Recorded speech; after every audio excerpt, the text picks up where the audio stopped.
사랑하는 영락교회 지체들에게 주 안에서 평화 인사를 전합니다. 오늘은 2022년 8월 30일 화요일입니다. 오늘의 묵상 본문은 욥기 27장 1절로 23절까지의 말씀입니다. 오늘 본문 말씀 27장 1절부터의 말씀은 이렇게 시작합니다. 욥이 또 풍자하여 이르되 그 빌닷의 질문에 대한 욥의 대답이 26장부터 이어지고 있죠. 아주 긴 대답이 계속 이어지고 있습니다.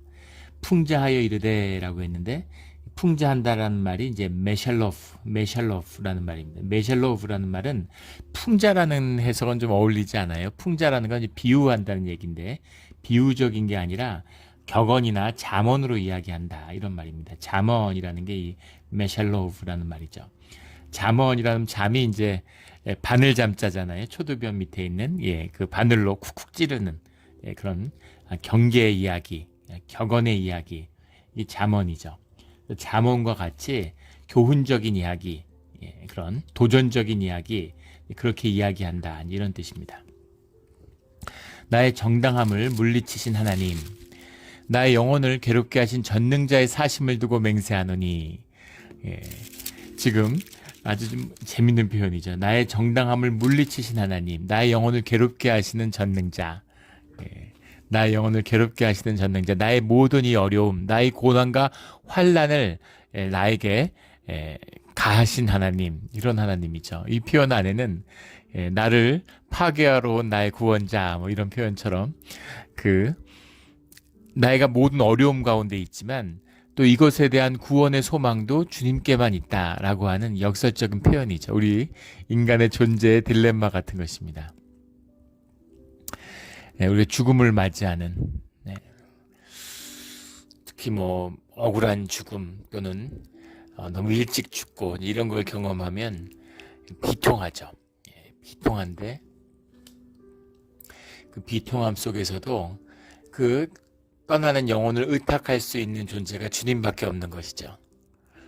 주님께 원망하지만 또 주님께 간구할 수밖에 없는 그런 마음을 표현하고 있는 것입니다. 예전에 그 단기 선교를 갔다가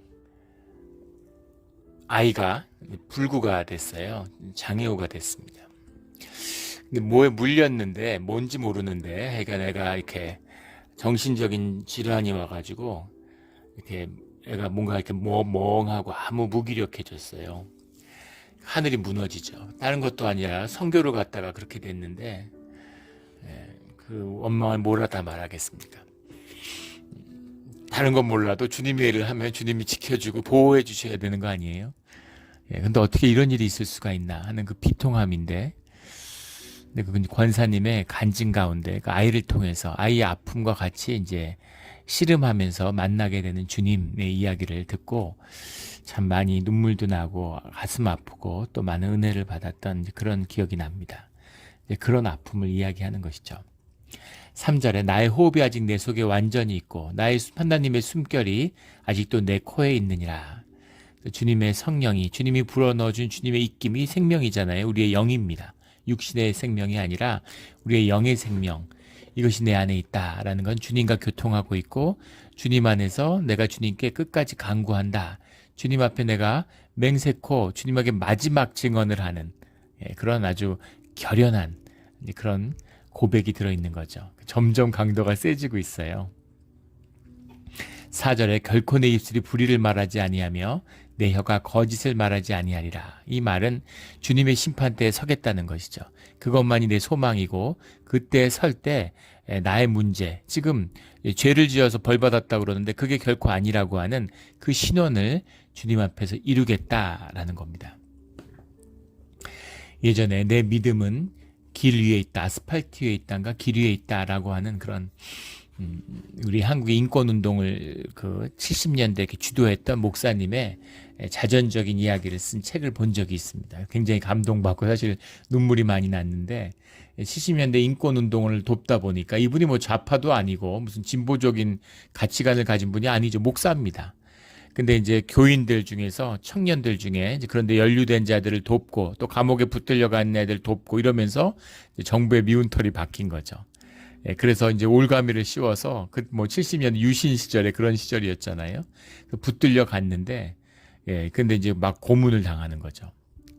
예, 그 회유도 하고 예, 회유를 하는데 그 예, 그 교회의 청년들이 이제 공산주의자고 좌파라고 이렇게 증언을 하면 너는 봐주겠다 이런 식으로 회유를 하더래요. 그런데 이분의 마음속에 평생 자녀들에게 이제 목회하고 개척교회하고 어려움이 얼마나 많았겠습니까? 뭐 하나 옷 한 벌, 뭐 밥 한 번 변변히 먹이고 입히지 못했는데 예, 아버지가 변절자로 그렇게 오욕을 자녀들에게 긍지와 자부심으로 살았는데 자녀에게 그 믿음의 자부심을 남기지 못할 망정 그런 그 불명예를 자식에게 줄 수는 없었다 이런 이야기를 하더라고요. 그게 솔직한 고백이겠죠. 뭐 주님의 안에서의 정직함 뭐 이런 뭐 종교인으로 떠벌릴 수도 있겠지만 진실한 분인 거죠. 그런데 사실 고문이 너무너무 두려웠다는 겁니다. 야구 방망이를 갖고 들어오더래요. 얼마나 무섭겠어요.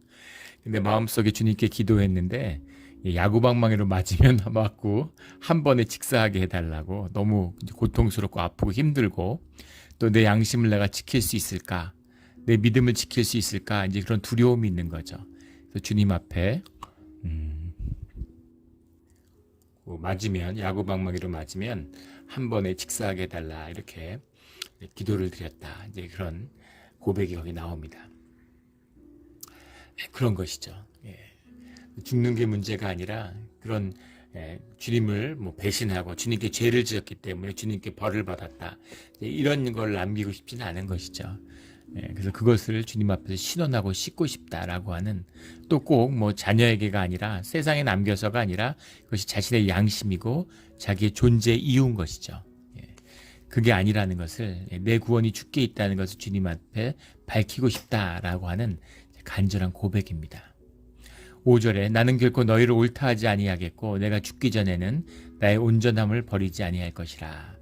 나의 온전함을 버리지 아니할 것이라 라는 이 고백이 나의 양심을 나의 교회 존재의 증언을 끊지 않겠다라고 하는 거죠. 친구들의 말, 친구들의 정죄를 인정하면 이것이 신성모독이라는 겁니다. 하나님이 하시는 일이고 하나님의 공의를 드러내는 일인데 그 일을 변절시키고 자기로 인해서 주님의 뜻이 굽혀지는 것, 주님이 하고자 하시는 일, 주님의 영광을 훼손시키는 것, 이것 자체가 신성모독이라는 거죠. 그래서 맹세하는 것입니다. 내 목숨을 걸고 내 모든 것을 걸고 주님 앞에서 내 양심을 증언하겠다라는 겁니다. 이것이 신앙을 지키는, 신앙의 양심을 지키는 욥의 고백인 거죠. 그래서 너희가 옳지 않다라고 하는 주장을 펼치는 것입니다. 말이 점점 세져요. 처음에 시작할 때는 굉장히 연약한 탄원의 탄식의 이야기였는데 점점 이야기가 세집니다. 맞잖아, 아니야, 맞다니까 이러니까 아니라니까 이렇게 하는 것처럼 점점 그 이제 항변이 강해지는 모습을 이제 보게 되는 거죠. 6절에 내가 내 공의를 굳게 잡고 놓지 아니하리니 마음이 나의 생애를 비웃지 아니하리라. 공의라고 하는 게 이제 베치드 카티라는 말인데 우리 잘 알고 있는 체데크에서가 원형이죠. 치다카티는 체데크입니다. 체데크라고 하는 건 우리 너무나 여러 번 나누었고 잘 아는 것이지만 윤리, 도덕적인 정당성, 정의 이런 것이죠. 공의입니다. 그래서 적어도 양심의 죄를 범하지 않았다.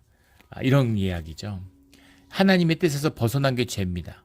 우리가 육신을 입고 있는데 죄가 없다고 어떻게 얘기할 수 있겠어요? 의인은 없나니 하나도 없다라는 주님의 말씀처럼 우리가 그런 의의를 이야기할 수는 없는 거죠. 근데 여기 나오는 체데크라고 하는 건 적어도 세상에서 윤리적으로 도덕적으로 규정하는 율법에서 규정하는 그런 죄를 정하진 않았다. 의식적으로 주님의 죄를 알면서 그런 자의로 자고죄를 지진 않았다. 이런 이야기입니다. 내 마음이 나의 생애를 비웃지 아니하리라. 그래서 마음이라는 건 레바비라는 말이죠. 레바비, 라바부, 라바라는 말에서 온 건데 양심이죠. 내 신앙의 중심, 내 진실, 내 양심이 내 생애를 비웃다라는데 모욕하지는 않는다라는 겁니다. 우리에게 두 마음이 있죠. 내 의식이 있고 진짜 내가 있습니다.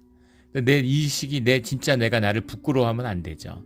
내가 나로 산다는 건 내가 나를 부끄러워하지 않는 겁니다. 내가 나로 사는, 나로 자랑스럽고 내 모습이 있는 그대로 즐겁고 기쁜 것이죠. 그게 참나로 살아가는 삶의 진실이고 기쁨이에요. 내 마음이 내 생애를 모욕하지 않는다라고 하는 이거죠. 이것이 삶의 핵심입니다. 이렇게 살아야 되는 것이죠. 내가 나를 부끄러워하면 안 돼요. 세상에 뭐 권세를 가지고 세상에 없는 부를 가져도 내가 내 자신을 부끄러워하면 아무것도 아닌 것이죠. 그러면 인생은 껍데기인 겁니다. 그리고 이거 아무 의미가 없고 남는 것이 없죠. 거짓으로 살았으니까. 우리 예전에 여러 번 나눴죠. 멕시코 카르텔의 아주 뭐 전설적인 두목인데, 그 멕시코를 싹 다 뒤졌더니 뜻밖의 미국에 살고 있었던 거죠. 시카고 교회에 있는 중산층 동네에 살고 있었는데, 그 자기 자식과 부인과 가족들은 자기가 범죄자인지 모르는 거죠. 왜 부인하고 애한테 왜 속였겠어요? 떳떳하지 못한 거죠. 부끄러운 거죠. 그게 자랑스럽고 그게 대단하고 긍지가 있으면 왜 그걸 숨기겠습니까? 범죄로 억만장자가 됐는데, 뭐 재산이 $7 빌리언 넘었다 그러죠. 대성공을 거둔 거 아니겠어요? 돈이 기준이라면. 그런데 부끄러워서 자식한테 이야기하죠. 자식은 범죄자로 키우지 않는 거죠. 자기가 범죄로 성공했는데 그게 자랑스러우면 자식도 범죄자로 키우겠죠. 자식은 범죄자가 아니라 깨끗하고 양심적인 사람으로 자라기를 바라는 것이죠. 이 부모의 마음이고 우리의 양심, 삶의 진실입니다. 이게 라바브예요. 라바브. 양심이죠. 신앙의 진실입니다. 결코 내 삶을 모욕하지 않는 양심의 진실을 붙들고 살아가는 우리 모두가 되기를 주의 이름으로 축원합니다. 7절에 나의 원수는 악인같이 되고 일어나 나를 치는 자는 불의한 자같이 되기를 원하노라. 나의 원수는 이라고 썼는데 오예비라는 말이죠. 오예비라는 건 에너미, 적입니다. 원수라고 하니까 너무 세게 들리는데 내 적이 여기서 누구겠어요? 친구들이죠. 친구라고 왔는데 이제는 내 적이 된 거예요. 사실은 강대 강으로 부딪히는 욥에, 근데 사실 욥에게 뭘 그렇게 크게 기대할 수 있겠습니까? 대단한 사람이죠. 근데 사람이에요. 무슨 예수님 같은 사람이 아니잖아요. 분이 아니잖아요. 그래서 계속 정죄를 받다 보니까 이제 욥도 정죄를 하는 겁니다. 그래서 내 대적은 악인같이 되고, 악인이라는 건 이제 라싸라는 거죠. 라싸 이렇게 되는데 같이 되고, like evil 뭐 이런 거죠. 카사라고 하는 걸 커라는 게 이제 뭐 like 이런 거죠. 불의한 자, 아왈 이러는 겁니다. like 아왈 이런 거죠. 불의한 자와 같이 되기를 원하노라. 그들이 악인이고 불의한 자다 이런 얘기입니다. 8절에 불경건한 자가 이익을 얻었으나, 불경건한 자라고 하는 말이 이제 카네프라는 말인데 성경에 자주 나오는 말이죠. 불경건하다라는 게 irreligious, 영어 성경 보면 이렇게도 해석하고 그러는데 종교성의 이야기가 아니라 이제 polluted, 더럽다, 오염되었다 이런 이야기입니다. 물론 이제 신앙적인 의미를 담고 있는 거죠. 그러니까 주님의 뜻에서 벗어난 더러운 자 이런 뜻입니다. 왜 더러운 자냐? 이익을 얻었으나라는 게 이부차라는 말인데, 이부차라는 말의 원뜻이 cut off, 잘라낸다 이런 뜻이에요. 잘라낸다, 이게 무슨 말이냐면 칼로 뺏는 겁니다. 끊어내는 거예요. 남한테 속한 걸 끊어내가지고, 자전거 같은 걸 줄로 이렇게 묶어놨는데 그걸 끊어내고서 가져가는 거죠. 약탈하는 겁니다. 훔치는 거예요. 불의한 재물, 불의한 이익을 이야기하는 거죠. 그것을 갖는 자의 더러운 자다. 카네프입니다. 더러운 자가 약탈을 해서 재물을 얻었으나 이런 말이죠. 하나님의 그의 영혼을 거두실 때는 무슨 희망이 있으랴. 산더미같이 재산을 쌓았는데 써보지도 못하고 그 쓰지도 못하고 쌓아놓고 떠나는 거죠. 죽는 거죠. 그 옛날에 그 콜롬비아의 메데인 카르텔이라고 하는 그걸 만들었던 그 범죄자, 이름이 잘 기억이 안 나는데 뭐 전설적인 그 마약 왕이잖아요. 그 사람이 그 전성기 때 80년대 하루에 1억 불 이상을 받았다는 거죠. 그 당시에 대한민국 정부 예산보다 더 많은 수입을 얻었다고 그래요. 멕시코 정부, 콜롬비아 정부면 말할 것도 없는 것이죠. 세계 최고의 거부였는데, 그 돈들을 뭐 쌓고 쌓아서 근데 나중에 수배가 되고 도망 다니고 피신 다니는데 정글에 숨어가지고 땔감이 없으니까 돈을 태웠다는 거 아니에요? 그 100불짜리 뭉치를. 그래서 하루에 6천만 불, 7천만 불씩을 태웠다는 거예요. 예. 하루에 1억 불씩을, 2억 불씩을 그걸 돈을 이렇게 태우면서 난방을 했다는 거죠. 추워서. 아이러니한 거죠. 돈이 무슨 의미가 있어요, 정글 속에서. 예, 추운 거죠. 추우니까 뭐 뗄감이 없잖아요. 그 돈밖에 태울 게 없는 거죠. 그래서 수천억을 난방으로, 하룻밤 난방으로 태웠다는 거 아닙니까? 그런 거죠. 예, 무슨 의미가 있느냐, 그걸 쌓았던 어리석은 자들의 끝인 거죠. 예, 이런 어리석은 자가 아니라 하나님께 속한 자가 되는 우리 모두가 되기를 주의 이름으로 축원합니다. 9절에 환난이 그에게 닥칠 때 하나님이 어찌 그의 부르짖음을 들으시랴. 어찌 전능자가 기뻐하겠느냐. 항상 하나님께 부르짖겠느냐. 이게 굉장히 10절이 심오한 말씀인데 어떻게 악인이 주께 계속 부르짖을 수가 있느냐. 부르짖음이라는 건 주님의 임재 앞에 서겠다는 거죠. 근데 주님의 임재가 쓴다는 건 무서운 얘기입니다. 주님이 공의의 하나님이에요. 사랑의 하나님이지만 긍휼과 자비가 있으시지만 동시에 공의와 심판이 있는 하나님이다라는 겁니다. 하나님한테 쓰겠다라는 건 죽음을 각오하겠다라는 겁니다. 예, 주님이 주님 앞에 죄가 있으면 제가 죽겠습니다. 달게 죽겠습니다. 벌을 달게 받겠습니다. 예, 내가 무슨 잘못이 있는지 주님 알려주십시오. 이 얘기입니다. 이런 마음으로. 근데 죄인이라면 자기가 명백히 저지른 죄가 있다면 어떻게 주님 앞에서 계속 부르짖을 수가 있겠어요. 근데 욥은 계속해서 부르짖고 있는 거죠. 주님 앞에 서게 해주십시오. 심판대에 서게 해주십시오. 이렇게 부르짖고 있는 거죠. 이게 주님의 사람이라는 것을 보여주고 있는 겁니다.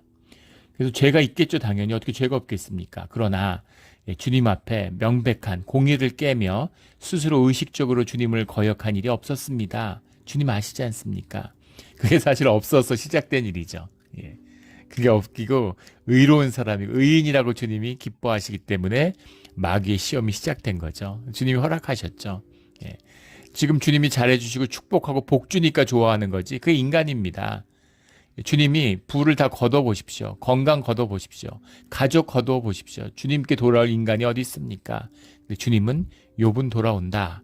욥은 믿음의 자리를 지킨다. 한번 해보자. 이렇게 말씀하신 거죠. 욥의 자리입니다. 예. 세상의 눈으로 보면 저주받고 한심한 인생 같지만 주님의 눈으로 바라보면, 영의 눈으로 보면 존귀한 삶인 거죠. 예수님 같은 거잖아요. 예수님의 삶을 보세요. 인간의 삶 중에서 그렇게 비참하고 억울한 삶이 어디 있겠습니까? 삶이 전부라면 세상에 그런 저주가 어디 있습니까? 그런데 정말 존귀하고 위대한 삶이죠. 그 무엇과도 비교할 수 없는. 칼 융과 같은 심리학자는 그런 이야기를 하죠. 설령 예수님이 하나님의 아들이 아니었다 할지라도, 그가 하나님 전능자가 아니었다 할지라도, 다만 그냥 인간이어야 할지라도 예수님의 삶의 영향력, 그 여파는 영원할 거라고, 인간의 완전한 자기를 실현해냈기 때문에. 그래서 완전한 인간이 어떠한 삶을 살아야 되는가, 자기로서 사는 삶의 끝이 무엇인가 라고 하는 것을 보여주었기 때문에 가장 위대한 삶이다, 인간 중에 가장 존귀한 삶이다, 이렇게 이야기를 합니다. 대단한 것도 고백이고 성찰이죠. 그런 것이죠. 이것이 욥의 존귀함이에요. 12절에 11절에 하나님의 솜씨를 내가 너희에게 가르칠 것이요 전능자에게 있는 것을 내가 숨기지 아니하리라. 하나님의 솜씨를 이렇게 해석하니까 되게 번역이 이상해졌어요. 하나님의 솜씨를 내가 너희에게 뭘 가르친다는 겁니까? 예, 버야드 엘이란 말이죠. 버야드 엘, 엘이 하나님이고 버야드라는 게 about hand죠. about hand of God, 이거 about hand of God.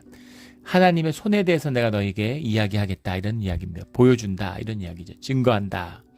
하나님의 손에 대해서 증거한다는 게 무슨 이야기예요? 하나님의 손이 내한테 머문다는 게 무슨 이야기입니까? 고난을 받았다라는 이야기예요. 예. 고난이라는 게, 하나님의 손에 머물러서 내게 닥친 고난이라는 게 내가 세상에 가진 것, 껍데기가 다 깨지는 거죠. 껍데기를 다 씻는 겁니다. 예. 이건 사실 축복이죠. 근데 세상의 눈으로 보면 그걸 고난이고 환난이라고 얘기하는 거죠. 예. 그것이 전부 다 깨지는 그런 삶을 보여주는 거죠. 예. 한 선교사님, 남미의 선교사님이 하시는 고백을 예전에 들은 적이 있어요. 선교사님은 목사님인데 30살이었고, 31, 30, 그리고 그 사모님은 이제 25.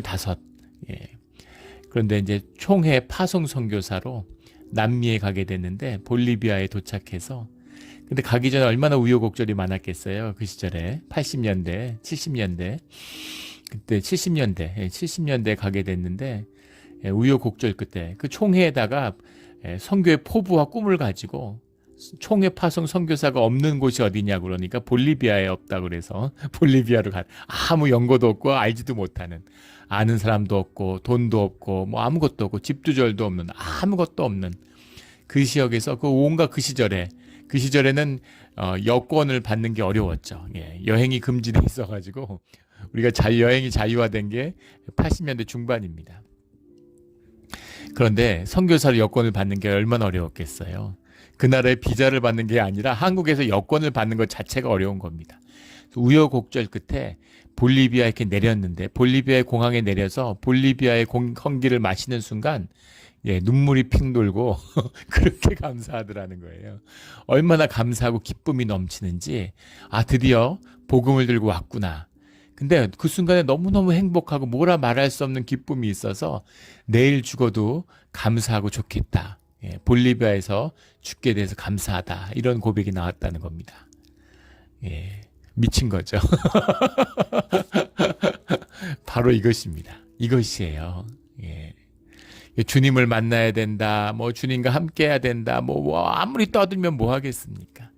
이 의미를, 주님과 임재를, 그 맛을 본 사람이 아니면 공허한 얘기인 거죠. 이 무슨 소리인지 어떻게 알겠습니까? 커피 좋아하는 분들이, 제 친구 중에도 그런 친구가 있었는데 커피를 너무너무 좋아해요. 그래서 커피를 집에다 커피 머신을 갖다 커피를 볶는 겁니다. 근데 그런 얘기를 하더라고요. 언제 기회가 있으면 남미에 가서, 중남미에 가서 커피 원산지에 가서 직접 한번 커피 나무들을 한번 살펴보고 싶다고, 커피 원두를 직접 수입해서 먹어요. 자기만의 커피를. 근데 커피 못 마시고 커피 안 마시는 사람한테, 예전에 저한테 커피를 볶아줬는데, 커피를 볶아주면 한국에 있을 때 커피에 대한 설명서가 A4 용지로 가득 차 있습니다. 커피는 이런 커피가 어떻게 먹어야 되고. 근데 제가 어느 날 집에 왔는데 그 커피를, 우유를, 이제 저는 항상 우유랑 커피랑 같이, 꼭 커피 마시면 속이 아프기 때문에 우유랑 같이 먹는데, 근데 그걸 보더니 충격을 받고 커피에다가 우유를 타냐고 그러면서 다시는 내 커피 먹지 말라 그러더라고요. 어떻게 커피 맛을, 커피에 설탕 타고 우유 타고 그러면 그 커피를 뭐하러 마시냐 이렇게 얘기하는 거예요. 커피의 맛, 커피 맛 모르는 거죠. 그냥 달짝지근한 달고나의 맛으로 먹는 거죠. 그 커피 맛을 아는 사람이 커피를 못 마셔본 사람, 한 번도 커피 맛 안 본 사람에게 그 커피를 마시는 기쁨에 대해서 무슨 얘기를 하겠어요. 저는 골프를 한 번도 못 쳐봤는데 골프 치는 분들, 골프 치는 좋아하는 분들 너무 많죠.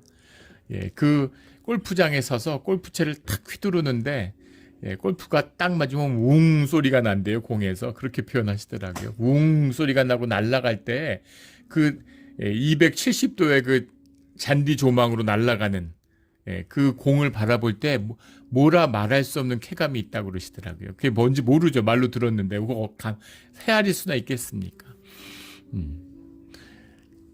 그것과 비교하겠습니까? 우리의 영이 주님을 만나는데,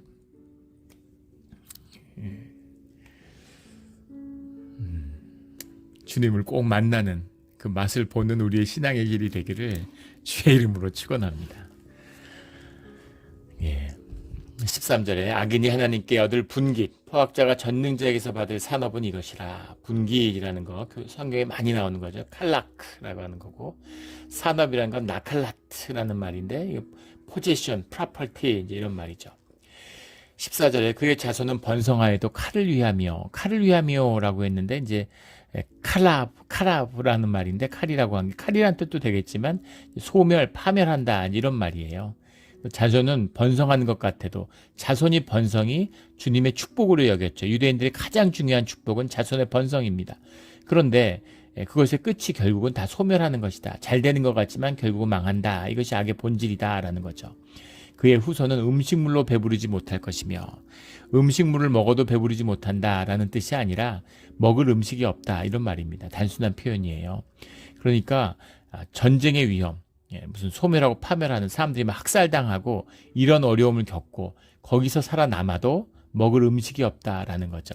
전형적인 성경에 예레미야에도 나오잖아요. 이런 표현들이 그런 저주의 연세, 어려움의 연세를 말하는 거죠. 15절에 그 남은 자들은 죽음의 병이 돌 때, 전염병이 돌 때 이런 말인데 이거 예레미야의 그 14장인가요? 나오는 표현을 염두에 둔 거죠. 그런데 사실 원문이 그렇지는 않습니다. 원문은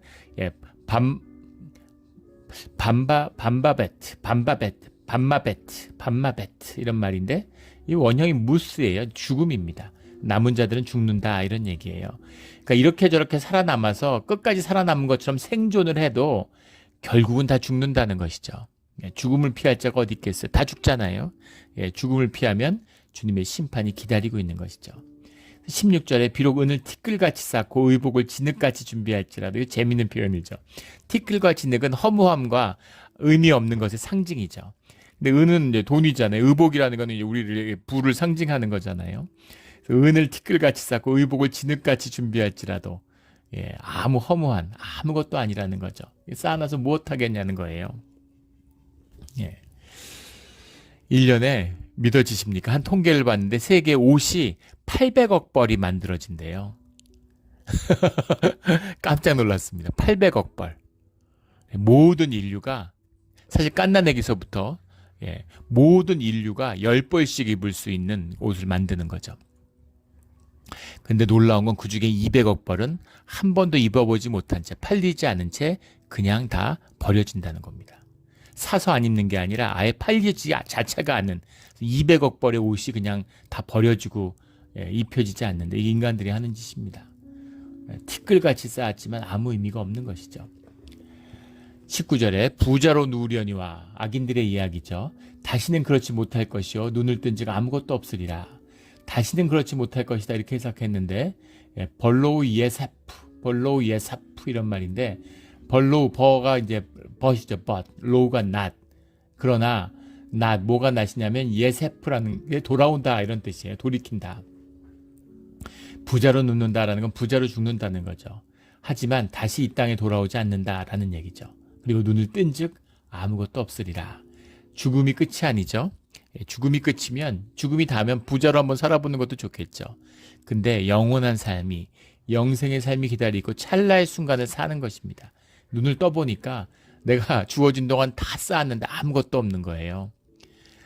아이들 데리고 해변가에 놀러 가면 어릴 때 모래성을 얼마나 정성을 당해 열심히 쌓는지 모릅니다. 근데 어른들은 그렇게 열심히 안 쌓죠. 근데 애들은 진짜 정성을 다해서 막 만들어요. 근데 파도가 오면 결국 다 다음날 가면 정말 거짓말처럼 싹 쓸려가고 하나도 없죠. 근데 그걸 놓고 떠날 때 아이들이 막 울어요. 속상해서. 그 모래성을 두고서.